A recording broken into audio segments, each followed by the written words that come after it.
E todos os reis se prostrarão perante ele.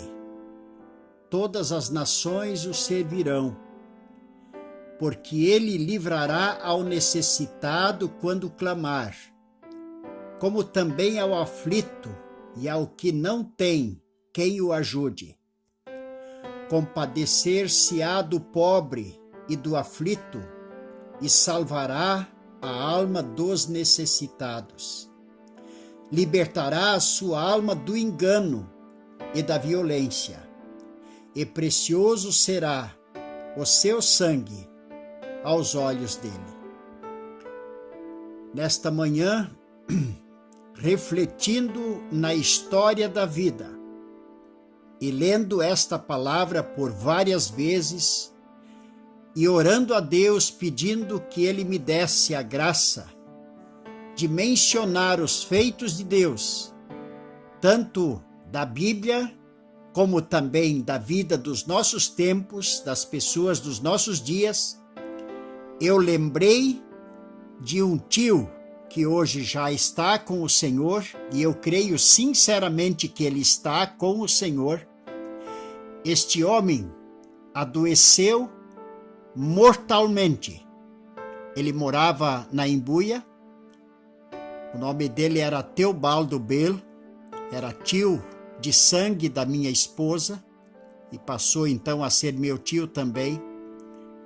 Era bem no início da minha caminhada de fé, e eu comecei a caminhar com este homem, porque eu percebi desde o início, quando o Senhor entrou em minha alma, que eu comecei a sentir tristeza e perturbação com o sofrimento das pessoas. Até então eu não tinha nenhuma necessidade de me preocupar com quem sofria, mas daquele momento em diante entrou o Espírito Santo de Deus em minha vida, e aquele hino que eu já mencionei algumas vezes, uma estrofe que diz: Jesus Cristo me deixou inquieto nas palavras que ele proferiu, nunca mais eu pude olhar o mundo sem sentir aquilo que Jesus sentiu. Esta verdade, este hino é uma verdade na vida de toda pessoa que recebe o Espírito Santo de Deus. E eu comecei a acompanhar este homem, levando e trazendo ele do hospital, mas então ele foi internado em Ituporanga e foi operado seu estômago.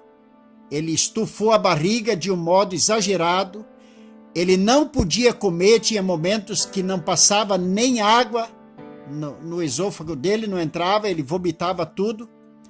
E o médico de Ituporanga abriu o estômago dele e percebeu que havia câncer no estômago dele, num estágio profundamente avançado, segundo a leitura do médico.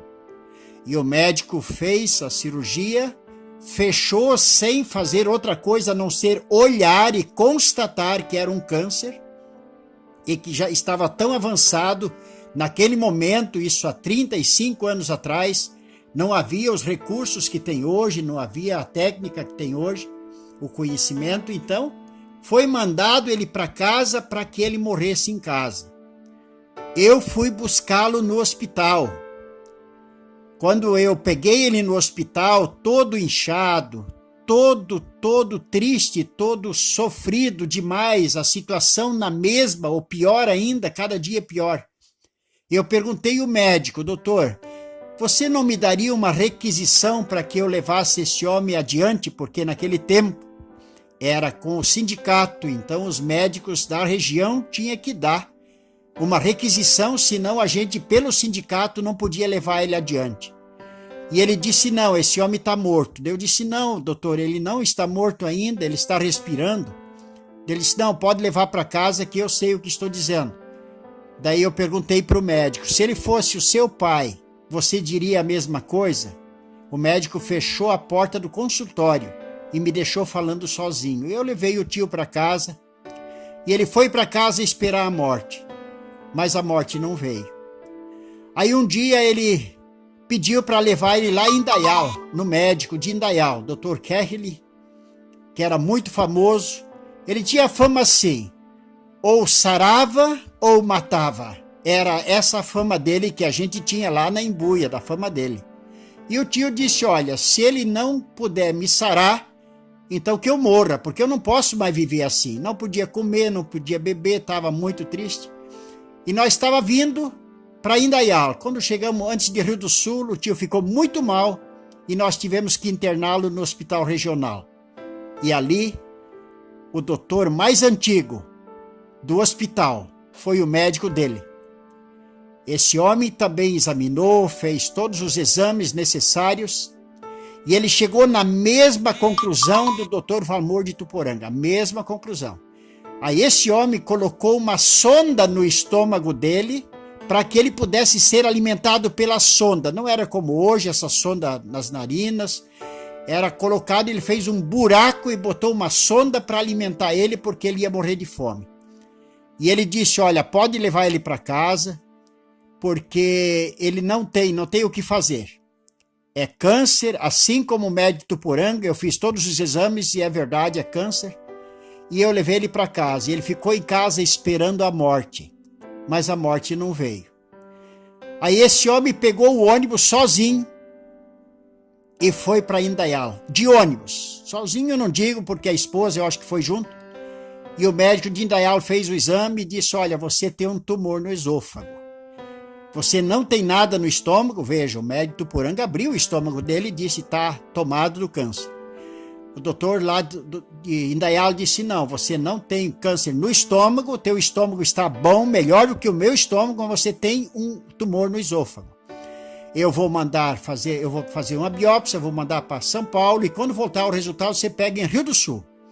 E nós fomos para Rio do Sul pegar, e aí o doutor ali disse, olha, eu pego e faço a cirurgia em você. Mas o doutor Kerley tinha dito para não fazer a cirurgia em qualquer lugar, era para ir para Curitiba ou São Paulo.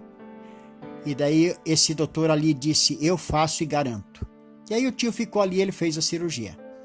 Este homem viveu mais de 30 anos depois de todo esse acontecimento. Quando aqui diz, porque ele livrará ao necessitado quando clamar, como também ao aflito, e ao que não tem quem o ajude, nesse momento, o nosso irmão Ayrton está se recuperando de uma maneira extraordinária pela graça de Deus, depois que na UTI eles chegaram na conclusão de tirá-lo da UTI para que ele não ocupasse a vaga, porque essa vaga era preciosa e poderia salvar vidas. Isso a gente entende. E eles tiraram dizendo, a medicina perdeu para a doença. Nós não temos mais o que fazer. Então a família se reuniu e todos os irmãos na fé foram conclamados, os que atenderam, e fizemos, pela graça de Deus, um dia de oração de toda a família e muitas outras pessoas. E agora, falando comigo, ele disse nessa manhã, ele disse, até naquele dia, eu só via o meu velório. E a partir daquele dia, Deus foi me mostrando a sua glória. Eu não vejo mais o meu velório, mas eu vejo a glória de Deus. Veja, Deus tem prazer em fazer aquilo que os homens não podem fazer. Ele ajuda, ele livra o necessitado quando clamar. Ele compadece-se do pobre e do aflito e salvará a alma dos necessitados. Esta palavra, esse testemunho que eu estou dando é para a honra e para a glória de Deus. E eu quero conclamar você, convidar você para a oração. Senhor, mais uma vez nós te adoramos. Mais uma vez, em nome de Jesus, nós te rendemos louvor, adoração. Nós exaltamos o teu santo nome por todos os feitos maravilhosos e também por aqueles que ainda hás de fazer, hás de realizar. Senhor nosso Deus, conceda bênção e graça para todos aqueles que estão me ouvindo. Só tu sabes, Senhor, o que vai no coração e na alma dos meus ouvintes. E só tu sabes, Senhor, o que vem. O que está por vir ainda hoje, nós não sabemos. Por isso nós rogamos, Senhor, a tua intervenção na história de nossas vidas.